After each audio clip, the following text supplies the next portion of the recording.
Pourquoi c'est seulement après la mort de notre cher que nous venons auprès de cette personne-là trouver le mot qu'il faut pour dire combien cette personne-là comptait le plus pour nous? Pourquoi c'est seulement après la disparition d'un arbre que nous découvrons évidemment sa distance, sa valeur, son importance dans notre vie?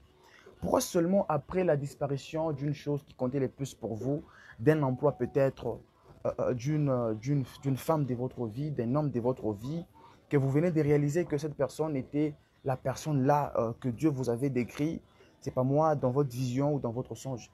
Pourquoi c'est seulement après avoir perdu la chose la plus importante que nous finissons ou nous finissions justement par reconnaître évidemment sa juste valeur? Mesdames, Messieurs, bonjour et bienvenue. Je suis David Bila, votre leader. Aujourd'hui, ce matin, il est exactement 9 heures, heure locale. Alors, sur cette chaîne, dans cette vidéo, je vous parle avec regret d'une réalité que je viens de faire, hein, ou d'un constat ou d'une étude que je viens à tout prix de faire. Alors, c'est vrai que nous sommes en train de vivre dans un monde qui a perdu son sens, dans un monde qui est vraiment, qui n'a pas vraiment ses valeurs, qui a perdu ses valeurs. Mais que l'homme qui est prudent doit conserver ces valeurs-là malgré tout. Malgré que le monde le pousse à gauche, le pousse à droite, les Covid, les maladies, c'est pas moi, les gens qui n'ont pas de cœur, les gens qui n'ont pas l'esprit d'entraide et tout qu'on sort. Mais nous devons quand même conserver nos valeurs. Aujourd'hui, sans plus tarder, sans aller beaucoup plus loin, je vais devoir rester dans l'idée, dans le sujet. Je voudrais bien savoir pourquoi aujourd'hui, c'est évidemment après avoir perdu la chose la plus chère que nous finissons par découvrir son importance dans notre vie. Pourquoi c'est justement après avoir perdu l'emploi de sa vie que l'on vient de découvrir que cet emploi-là, c'était ça l'emploi de votre vie. C'était le meilleur emploi du monde. Vous ne trouverez jamais un autre emploi comme celui-là. Pourquoi seulement après avoir perdu peut-être un être cher, votre copine, votre femme, votre maman, votre papa, la personne qui comptait le plus à vos yeux, que l'on vient de découvrir combien cette personne-là a été un ange pour nous, combien cette personne-là a été vraiment nous aimer le plus, combien elle se sacrifiait pour nous. Et c'est en ces moments-là que nous trouvons même le mot juste pour vraiment exprimer cet amour-là. À l'occurrence, pendant que la personne était encore vivante, et au moment où on pouvait le faire mieux, ok, et qu'on était un peu distrait, on manquait de mots, on ne savait pas quoi dire et quoi faire. En fait, aujourd'hui, j'ai constaté ceci, que la plupart des personnes qui sont en train de nous quitter, qui meurent, quand il est temps de faire le témoignage, beaucoup de témoignages sont témoignages positifs. Tout le monde qui vient là a toujours quelque chose à dire, a toujours un mot bien à dire. Alors moi, je me demande, c'est véritablement ça qu'il fallait dire ou il y a d'autres choses à dire? Ou soit les gens ne veulent pas que ces morts-là le poursuivent juste après. Et voilà pourquoi ils viennent. C'est pas moi faire des témoignages bien pour, c'est pas moi réjouir, c'est pas moi la personne qui est partie. Ou soit c'est véritablement ça le comportement, ce qui était le comportement de la personne qui vient de nous quitter. C'est vrai, même les gens qui sont les plus sorciers, les plus mal vus, quand elles meurent, les témoignages qui viennent sont toujours des témoignages bien, des témoignages positifs, des témoignages corrects. On vient toujours montrer combien la personne nous a quittés pendant qu'on avait le plus besoin d'elle, pendant qu'on voulait vraiment vivre à ses côtés, pendant qu'on voulait profiter de ses conseils, pendant qu'on voulait profiter de ses sentiments, de son énergie, de ses conseils, de sa vie, de son expérience pour vivre aussi une vie bien.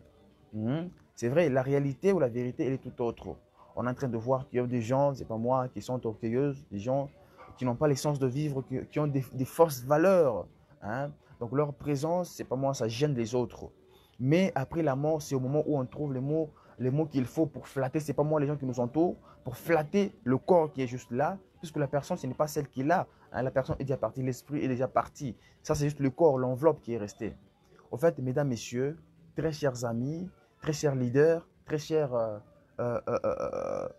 entrepreneurs, le conseil, le message du matin est de vous dire d'apprendre à dire je t'aime à la personne qui vous sent la plus chère ou aux personnes qui vous sentent les plus chères.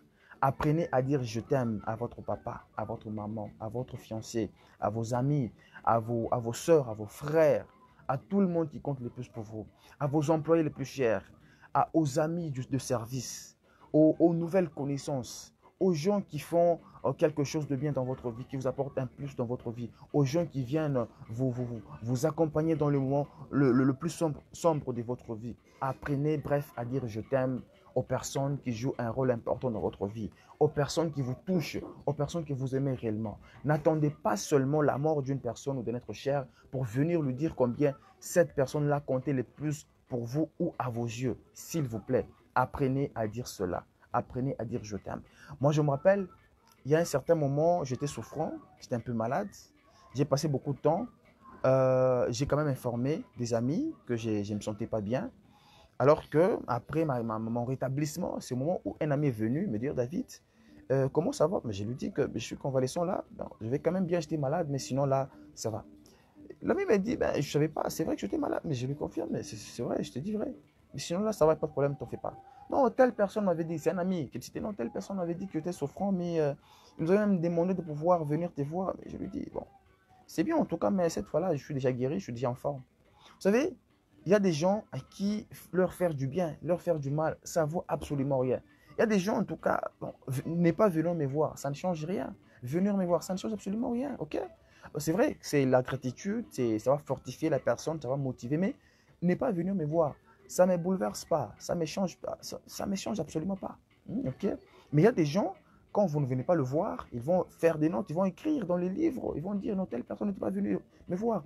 Moi aussi, quand cette personne tombera malade, j'irai plus le voir, ok? Mais ce n'est pas ça qui compte le plus. Ce n'est pas ça qui compte le plus. Aller ou ne pas aller le voir, ça ne change absolument rien. Ce qui change, c'est exprimer ce que l'on ressent. Quand tu n'aimes pas la personne, par exemple, mais il faut dire à la personne que je ne t'aime pas.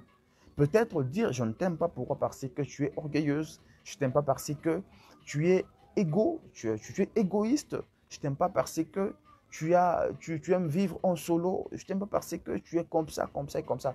Peut-être ça pourra changer ou pousser la personne de changer, peut-être d'adopter des meilleures techniques, des meilleures stratégies, peut-être d'adopter une vie bonne, hein, qui va peut-être plaire à ses amis et avec le temps, elle finira par être une personne meilleure qui va devoir vivre une vie bien, une vie sans contrainte, une vie qui va plaire à tous ses amis et peut-être tu pourras changer la conception ou l'idéalisation de sa vie.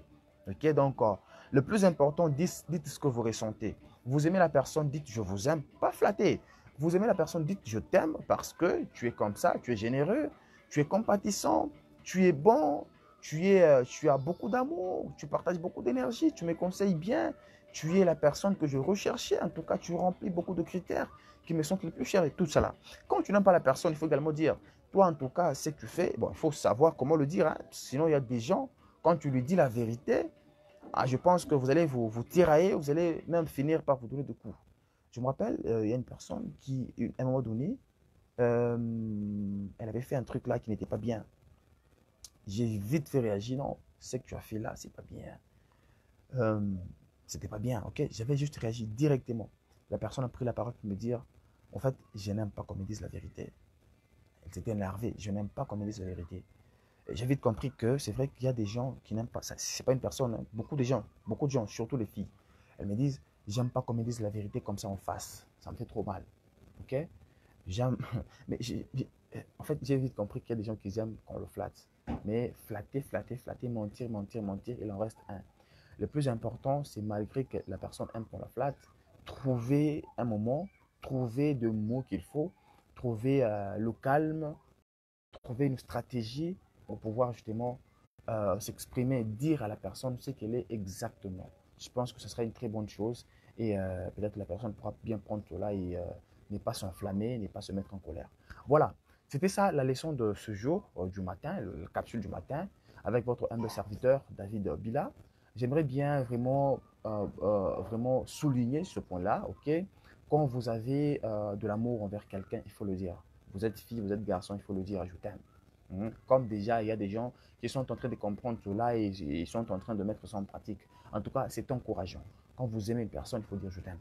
Quand vous n'aimez pas la personne, il ne faut pas lui dire je t'aime. Ça, c'est mal vu. Ça, ce n'est pas une très bonne chose. Il faut peut-être trouver des mots. Vous va leur dire que non, non, toi, ce que tu fais là, ça ne me plaît pas. Je n'aime pas ce que tu fais. Toi, je t'aime, mais ce que tu fais, ton comportement, je ne l'aime pas. Peut-être ça aidera la personne à pouvoir changer et devenir quelqu'un que vous rêvez qu'il soit. Alors, passez une excellente journée. Surtout, apprenez à dire exactement ce que vous ressentez. et le dire bien, le dire vrai, avec une émotion, une énergie bien, pour ne pas énerver, mettre en colère la personne et justement aider l'autre à changer. Puisque quand vous lui dites la vérité, ça lui permet de rester motivé, ça lui permet de pouvoir changer. Si c'était en mal, pouvoir changer, devenir une personne bien, une personne de référence, une personne qui va impacter les autres et qui va essayer de changer ce monde ici avec son comportement meilleur et son esprit d'entraide. Voilà. Je vous dis merci d'avoir regardé cette vidéo et je vous reviens juste après pour un autre numéro. Allez, ciao. Merci.